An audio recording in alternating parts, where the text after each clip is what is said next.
ফারাদা রাসূলুল্লাহ সাল্লাল্লাহু আলাইহি ওয়াসাল্লাম, রাসূল করিম সাল্লাল্লাহু আলাইহি ওয়াসাল্লাম সাদাকাতুল ফিতর আপনার আমার উপর কি করেছেন? ওয়াজিব করেছেন। কেন? তুহরাতাল লিসিয়াম, রোজাকে পরিষ্কার করার জন্য। রোজাকে কি পরিষ্কার করার জন্য। আমরা মানুষ, আমরা যদি একটা জিনিস করি, যদি এই জিনিস মানে ভুল করতাম না, এরপরে স্বাভাবিকভাবে ভুল হয়। যদি বই না জিনিস আমরা কোনো ভুল করতাম না, কোনো ভুল হবে না, এরপরে কি হয়? ভুল হয়, ভুল হয়। ভুল থেকে আমরা মানুষ পারি না। আমরা রোজা রাখি, অনেক সময় মিথ্যা কথা বলি, বলি কি বলি না? রোজা রাখি অনেক সময় মিথ্যা কথা বলি, বেহুদা কথাবার্তা বলি, অশ্লীল কার্যকলাপ করি। এই বেহুদা কথা বলা, এই যে রোজার মধ্যে একটা হলক সৃষ্টি হয়েছে, বেহুদা কথা বললাম, অশ্লীল কথা বললাম, এগুলো থেকে এই রোজাকে পরিষ্কার পবিত্র করার জন্য রাসূল করিম সাল্লাল্লাহু আলাইহি ওয়াসাল্লাম আপনার আমার উপর কি করেছেন? সাদাকাতুল ফিতর ওয়াজিব করেছেন। ফারাদা রাসূলুল্লাহ সাল্লাল্লাহু আলাইহি ওয়াসাল্লাম সাদাকাতুল ফিতরে তুহরাতাল লিসিয়াম, রোজাকে পরিষ্কার করার জন্য। কি থেকে? মিনাল লাগবে ওয়ার রাফাসি, অতিরিক্ত কথা থেকে, অশ্লীল কার্যক্রম থেকে, উতুরমাতাল লিল মাসাকিন, আর মিসকিনদেরকে কি করার জন্য? খাদ্য দ্রব্যের ব্যবস্থা করার জন্য। মোবাইল ধনী মানুষের ঘরে, ধনী মানুষের ঈদের দিন কত ধরনের আয়োজন থাকে, আর গরিবের কি ঈদের দিন নাই? ধনীর খুশির দিন আর গরিবের কি খুশির দিন নয়? হ্যাঁ, গরিবের খুশির দিন। এই জন্য রাসূল করিম সাল্লাল্লাহু আলাইহি ওয়াসাল্লাম গরিবের জন্য এই সাদাকা ফিতরের মাধ্যমে গরিবের একটা খানির ব্যবস্থা করে দিয়েছে। এই জন্য আমরা কি করতাম? ঈদের ময়দানে আসার পূর্বেই, আসার আগেই আমরা কি করতাম? আমরা ফিতরাটা আদায় করে আসতাম। কি? আমরা ফিতরাটা আদায় করে আসতাম। তো ফিতরা 5টা জিনিস ফিতরা দেওয়া হয়। কয় জিনিস? হাদিস শরীফের মধ্যে 5টা জিনিসের কথা উল্লেখ আছে। 1 নম্বর গম, কি? গম। 2 নম্বর জব, 3 নম্বর কিশমিশ, খেজুর, পনির। কয়টা? 5টা জিনিস। গম, জব, কিশমিশ, খেজুর, পনির। এখন প্রশ্ন হলো, কার উপরে ফিতরা ওয়াজিব? প্রশ্ন হলো যে আমরা কে ফিতরা দিতাম?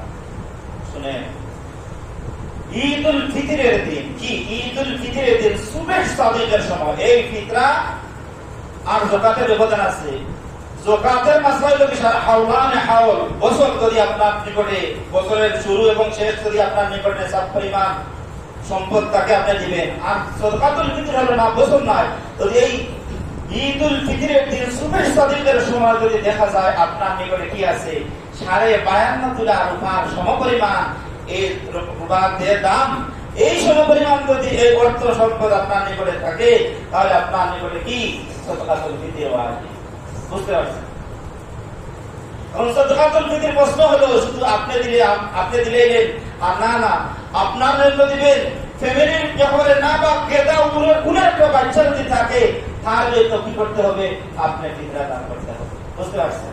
তার জন্য দিতে হবে। এখন আপনার বড় ছেলে আছে, ফ্যামিলির মানুষ 10-12 জন আছে, বড় ছেলে 2টা আছে বা 3টা আছে বা 1টা আছে, মালিক ছেলে। এখন মালিক ছেলের মাসলা হলো, মালিক ছেলে হে যদি তার নেশাব পরিমাণ মালিক হয়, তাহলে তার ভিতরে হে দেবে। এখন যদি পরিবারের তার পিতা থাকে, তার গার্জেন থাকে, গার্জেনকে যদি সকলের পক্ষ থেকে আদায় করে দিয়ে দেন, তাহলে আদায় হবে। গার্জেন যদি তার ফ্যামিলির, তার বাবা আছে, ছেলে 2-3টা আছে, ছেলে নেশাবের মালিক তারা, মাসলা হলো তারা দিবে। এখন যদি পরিবারের তার কর্তা আছেন, তার পিতা আছে, তার বড় ভাই আছে, তারা যদি আদায় করে দেয় তাদের পক্ষ থেকে, তাহলে কি? ফিতরা আদায় হবে। এবং এখন একেবারে সবচেয়ে নিম্ন পরিমাণ 1 কেজি 650 গ্রাম গমের দাম। কি? 1 কেজি 650 গ্রাম গমের দাম একেবারে সর্বনিম্ন ফিতরা। তাই এই ফিতরাটা 1 কেজি 650 গ্রাম গমের দাম হলো ইসলামিক ফাউন্ডেশন থেকে বলা হয়েছে, তারা নির্ধারিত করে দিয়েছেন 110 টাকা। 1 কেজি 650 গ্রাম গমের দাম কত? 110 টাকা। এটা সর্বনিম্ন ফিতরা। এখন আপনারা একটা জিনিস বুঝেন, রাসূল করিম সাল্লাল্লাহু আলাইহি ওয়াসাল্লাম যদি আমরা শুধু গমের দাম যদি আমরা দেই, তাহলে পয়গম্বর কেন 5টার কথা বলেছেন? 5টার কথা পয়গম্বর কেন বলেছেন? যে গম দিয়ে দাও, জব দিয়ে দাও, কিশমিশ দিয়ে দাও, খেজুর দিয়ে দাও, পনির দিয়ে দাও। হ্যাঁ, আমরা যদি সবাই গম দিয়ে দেই, আমি বলতেছি না যে হবে না, হবে। অনুচিত হবে। কি হবে? উচিত হবে না, অনুচিত হবে। কারণ একেবারে সবচেয়ে 1 কেজি 650 গ্রাম গমের দাম দিয়ে দিবেন সবচেয়ে নিম্নমানের বেতন, সবচেয়ে নিম্নমানের দিবেন। এর চেয়ে আরো উপরে যিনি, উনি আপনার 3 কেজি 300 গ্রাম 3 কেজি 300 গ্রাম জবের মূল্য দিবেন, জব দিবেন। জব দিতে পারেন না, তার মূল্য দিবেন। তার মূল্য 3 কেজি 300 গ্রাম জবের দাম হলো ইসলামী ফাউন্ডেশন থেকে নির্ধারিত করা হয়েছে 530 টাকা। কত? 530 টাকা। আর কিশমিশ, কিশমিশ এইভাবে 3 কেজি 300 গ্রাম কিশমিশের দাম হলো 1980 টাকা। 3 কেজি 300 গ্রাম খেজুরের মূল্য তারা নির্ধারণ করেছেন 2310 টাকা। এইভাবে পনির 3 কেজি 300 গ্রাম পনিরের দাম হলো 2805 টাকা। এইভাবে যে নিম্নমানের তৈরি উনি দিয়ে দিবেন কম দিয়ে, যে আরেকটু উপরে উনি দিয়ে দিবেন এর পরোটা দিয়ে, যে আরেকটু উপরে উনি দিয়ে দিবেন এর পরোটা দিয়ে, উনি দিবেন যে আরো ধনী উনি দিয়ে দিবেন এর উপরেরটা দিয়ে। এখন যদি আপনারা বলেন হুজুর আমরা এই কম দিলে হবে না, পাই হবে, আমি বলতেছি না যে হবে না, হবে হবে হবে হবে। কিন্তু রাসূল করিম সাল্লাল্লাহু আলাইহি ওয়াসাল্লাম যেহেতু 5টা জিনিসের কথা বলেছেন, এই জন্য আপনারা সামর্থ্য অনুযায়ী আপনারা কি করবেন? আপনারা সামর্থ্য অনুযায়ী ভাবে কি করবেন? এই সদকাতুল ফিতরটা দিবেন।